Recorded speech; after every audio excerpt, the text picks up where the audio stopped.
This is a mechanism of disease map for congestive heart failure.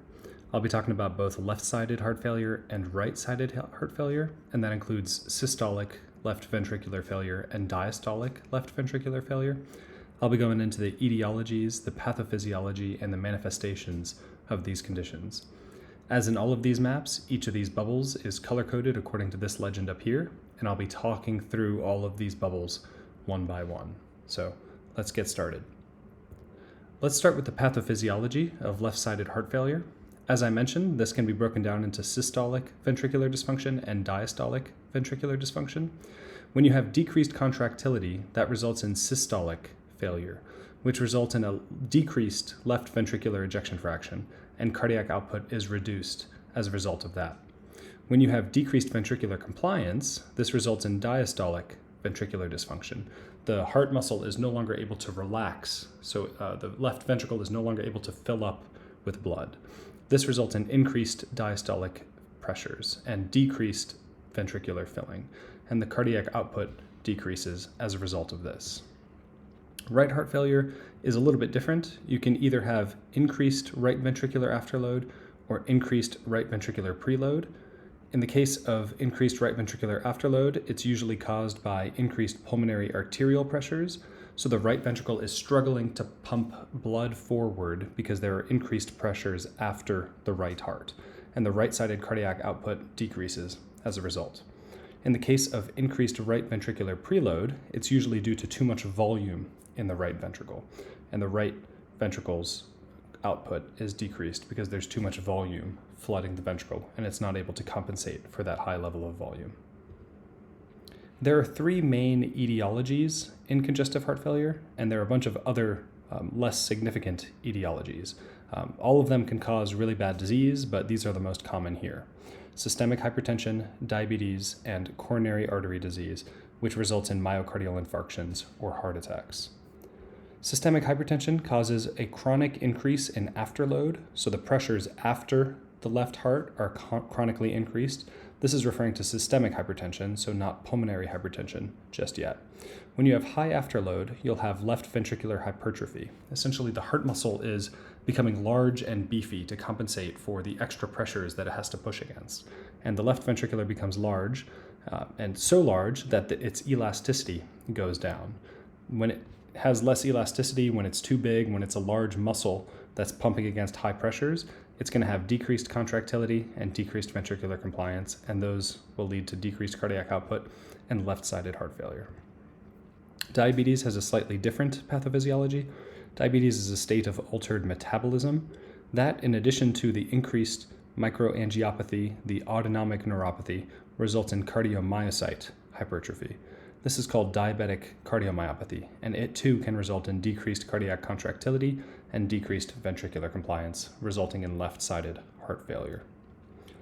Diabetes is also a risk factor for systemic hypertension and coronary artery disease, leading to myocardial infarctions. So diabetes can also affect congestive heart failure through those mechanisms as well. Heart attacks themselves can directly injure the left heart or the right heart, so it can cause anything you see here for the left-sided heart failure, as well as anything you see here for the right-sided heart failure. Death of cardiac muscle or myocardial infarction can be quite disastrous for the function of the heart, and it can affect any part of the heart in many different ways. And we'll see many more arrows coming out of this box here to reflect that. These are some of the other risk factors or social determinants of health that predispose to hypertension, diabetes, and coronary artery disease. That's hyperlipidemia, high lipids in the blood, largely LDL, obesity, being overweight, as well as smoking, cigarette smoking. Now let's get into the other etiologies, the less common etiologies, but also still significant. Dilated cardiomyopathy is a state when the heart muscle becomes large and baggy. And when it becomes so baggy, it's unable to coordinate contractions, so the contractility of the heart goes down. There are a few causes of dilated cardiomyopathy that are worth knowing. Chronic alcohol use can cause your heart muscle to dilate, to become big and floppy like a bag. Same with chronic cocaine use. Doxorubicin is a drug. It's an anti-cancer drug that's been known to cause dilated cardiomyopathy. Trastuzumab is another drug that's been associated. Some infections have been associated with dilated cardiomyopathy. This includes Chagas disease, Coxsackie B virus, and HIV. And peripartum cardiomyopathy is also a dilated cardiomyopathy. This is a congestive heart failure variant that women get in the last trimester of pregnancy or in the early postnatal period. And that also has a dilated, big, baggy heart that struggles with contractility, struggles with coordinating the contractions. Myocarditis can also cause decreased contractility. This is typically caused by viral infections, hence the yellow here, the infectious etiology. Arrhythmias can cause decreased contractility as well. It makes sense that if the heart isn't coordinating its electrical signals well, it will be difficult for the heart muscle to contract in a concerted fashion. So that decreases contractility that way. There are several things that cause arrhythmias. Heart attacks can, of course, predispose you.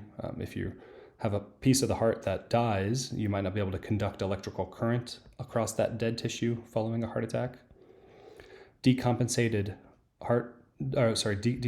valvular disease. So there are several of these: mitral stenosis, mitral regurg, aortic stenosis, aortic regurg, and that's just the left heart. These can all cause decreased contractility and decreased ventricular compliance as well, especially when they're in the decompensated state. These are often caused by IV drugs, which insert bacteria into your bloodstream. So IV drugs can cause like an infective endocarditis picture that leads to decompensated valvular heart disease. And valvular heart disease can also tie back into arrhythmias as well. So a lot of these cardiology concepts are very related. Next, there's hypertrophic cardiomyopathy. This is largely a genetic or hereditary etiology in which the cardiac muscle gets very thick and beefy in the middle toward the septa between the ventricles. But in any case, that large, beefy thickening of the interventricular septum results in decreased ventricular compliance. There's also constrictive pericarditis and tamponade that can decrease your ventricular compliance. The pericardium is the sac that the heart sits in, and if that becomes constrictive or stiff or filled with blood or any other fluid, that it makes sense that that would decrease your ventricular compliance.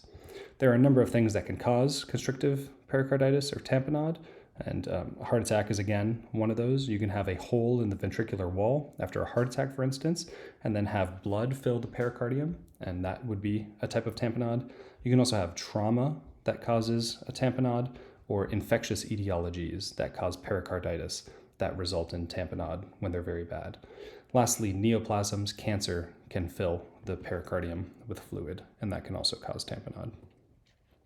One last type of left heart cardiomyopathy is restrictive cardiomyopathy, and this is usually associated with infiltrative disorders. So these are listed here. Hemochromatosis or iron overload can cause iron to deposit into the heart muscle. Sarcoidosis can cause granuloma inflammatory changes to deposit into the heart muscle. Amyloidosis is errant production of proteins in the body, sometimes neoplastic, but that can also deposit into the heart muscle. And in any case, when you have this deposition disease into the heart muscle, the ventricles will not be able to open up like they used to. You'll have diastolic heart failure as a result of things invading the heart muscle. Now, a few mentions on the output of this left-sided heart failure, of what happens afterwards, just because it ties right back into right-sided heart failure. So I want to kind of connect these two boxes that we have here. So when you have decreased cardiac output, you'll have poor organ perfusion. And this is kind of looking forward ahead of the left heart. So when the left heart's not working, poor organ perfusion forward is going to be a significant problem. You'll also have problems looking backwards. When the left heart isn't working and you're not having sufficient cardiac output, blood's going to build up behind the left heart. So you'll have increased left ventricular volume and pressures. That'll result in a backup of blood into the lungs. And then you'll have increased pulmonary capillary pressures, which results in pulmonary congestion. So I kind of want to distinguish these two branches as the forward problems from heart failure and the backward problems from heart failure. And that'll become more relevant as we discuss the manifestations leading from both of these. Going back to the backward problems, when you have pulmonary congestion, that results in pulmonary hypertension, which of course can increase your pulmonary arterial pressures and directly cause right-sided heart failure. So it's pretty well known that the most common cause of right-sided heart failure is existing left-sided heart failure. So the left-sided heart fails first in many cases, and the right-sided heart fails afterwards. Now, it doesn't mean that's the only way that the right-sided heart can fail, but it's the most common way that the right-sided heart fails. There are other ways that the right-sided heart can fail, and some of those are related to hypoxia or low blood oxygen. There's a few causes of these that are worth knowing, and we'll go through each of these. Obstructive sleep apnea can cause hypoxia, resulting in right-sided heart failure. Obesity, of course, predisposes you to obstructive sleep apnea. Pulmonary embolism can cause a bunch of obstructions in the vasculature going to the lungs, which can cause hypoxia and can also directly cause pulmonary hypertension. So there might need to be an arrow between pulmonary embolism and pulmonary hypertension, and that can also cause right-sided heart failure. Obesity and smoking predispose you to pulmonary embolism. Cystic fibrosis is a genetic hereditary cause of hypoxia that can result in right-sided heart failure. And scleroderma is an inflammatory cause of hypoxia that can result in pulmonary hypertension and right-sided heart failure. Bronchiectasis is the second to last one that I'll mention here related to hypoxia. This is often caused after repeat lung infections. And lastly, COPD, chronic obstructive pulmonary disease, can cause hypoxia and can also directly cause pulmonary hypertension. So all of these can result in right-sided heart failure, but again, the most common cause of right-sided heart failure is left-sided heart failure. There are a few other things that lead into this right ventricular volume overload pathway of right-sided heart failure. Tricuspid valve regurg is one, and left to right shunts is the other. Now, there are a few forms of left to right shunts in the heart. This includes atrial septal defect, ventricular septal defect, and patent ductus arteriosus. So all of these are abbreviated here. So these are often congenital problems in the heart, often found as a newborn, and they can lead to left to right shunts, which result in right-sided heart failure, usually shortly after birth. Now let's get back into the manifestations of left and right-sided heart failures.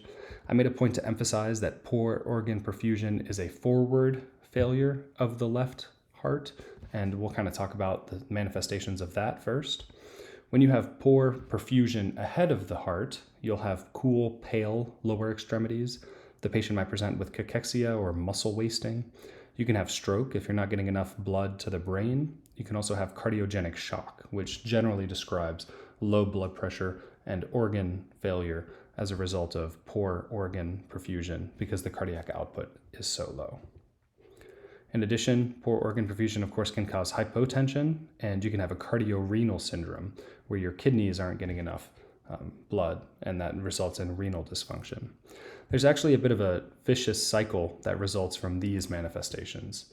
When you have renal dysfunction, that'll increase your renin, angiotensin, aldosterone system, so those hormones will all be increased, and that cascade will happen.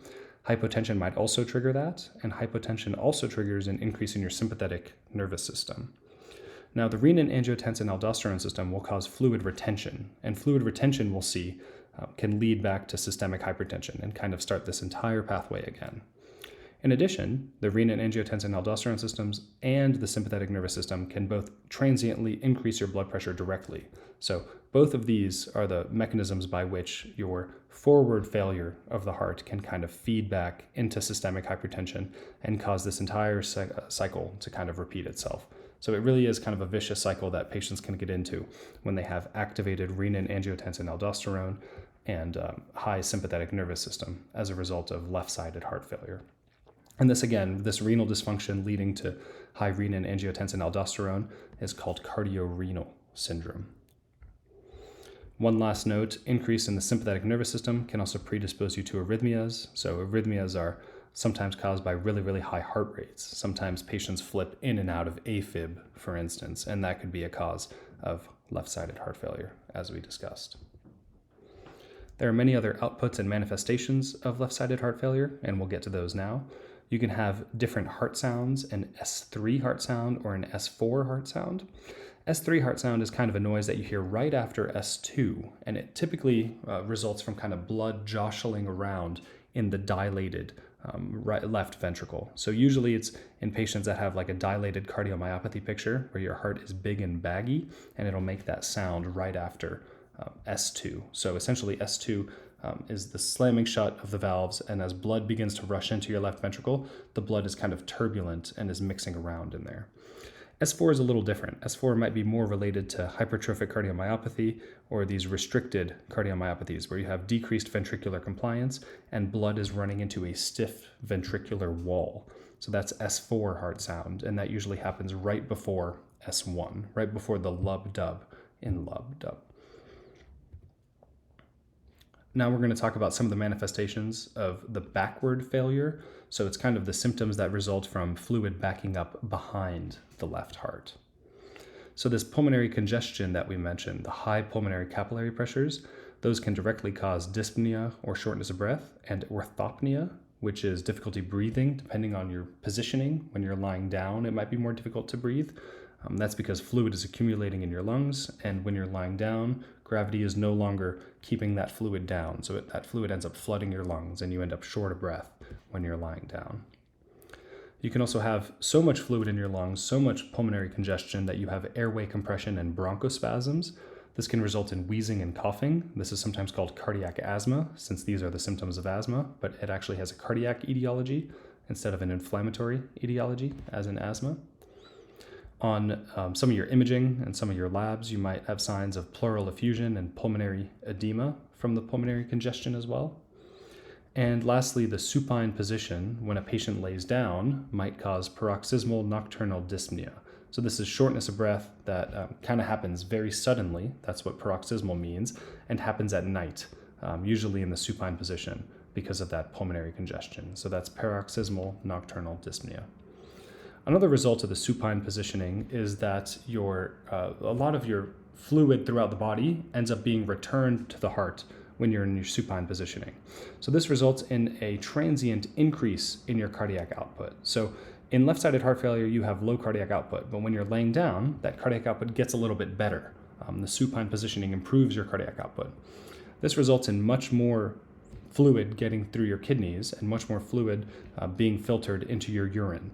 And it typically happens at night when people are laying down in the supine position, so this can result in nocturia, or frequent peeing in the evenings or at night when the patient is laying down. So that's another manifestation of left-sided heart failure.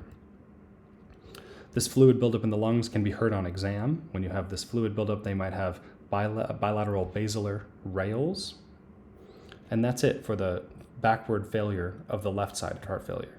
Now, we can trace the backward failure all the way back to the right-sided heart. As we were saying before, the left-sided heart failure causes right-sided heart failure, and there's more backward failure symptoms resulting from the right-sided heart failure. So, of course, the pulmonary circulation is right behind the left-sided heart, and that's why we have all these pulmonary breathing symptoms related to the left-sided heart failure. As we go backwards, we see the right-sided heart, and even further back behind the right-sided heart, we'll have the systemic circulation. So we'll start to see problems in the GI tract and in the veins here. So that's where the symptoms kind of become more systemic and don't just involve your heart and your lungs. So right-sided cardiac output, when very low, causes an increase in venous pressure. The vena cava and the other large great veins that are leading up to the right heart become congested. When you have congestion in the veins, the high pressure, the hydrostatic pressure in the veins can cause fluid transudation through the capillaries and into the tissue of the body. This results in peripheral pitting edema, or a swelling that has a pitting feature. So if you press your nail into a patient's swollen legs, that pit created with your nail will stay for a little while. That's pitting edema. And that typically happens in patients' legs, like in their calves and feet, their lower extremities. This high pressure in the veins, this congestion in the veins, also results in venous stasis and leg ulcers. So you might have some skin changes associated with those, as well as varicose veins can result from high pressure in the veins. You can also have progressive congestion of internal organs. So not only are your veins very congested, but many of the organs that lead up into your venous system end up very congested.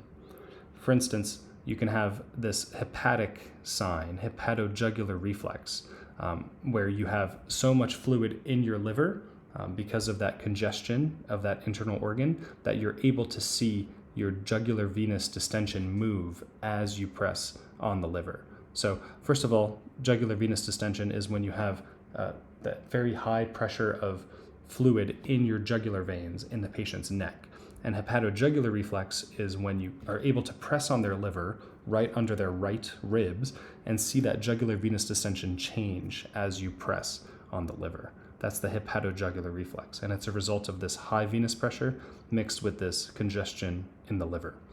Kussmaul sign is another association with jugular venous distension. This is when the jugular veins distension changes with respiration. So as the patient breathes in, they're restricting the preload into the heart, and that changes the height of the jugular veins. So you'll have jugular venous distension as a result of high venous pressure, and that changes with respiration, and it changes when you press the liver as well. Other organs that can become congested, the spleen. So you can have hepatosplenomegaly. You might notice this on exam. Patient might have a large liver and a large spleen on your abdominal exam. And this can result in ascites as the patient begins to have liver failure. And in the worst case, it can become cirrhosis, in this case called cardiac cirrhosis, since the etiology of the liver failure was from the heart. That becomes like a cardiohepatic syndrome. The liver itself, as we mentioned, can become very swollen, very congested. That you can have hepatomegaly, and that sometimes stretches the liver capsule around the liver. So the patient might present with abdominal pain in very severe cases of heart failure.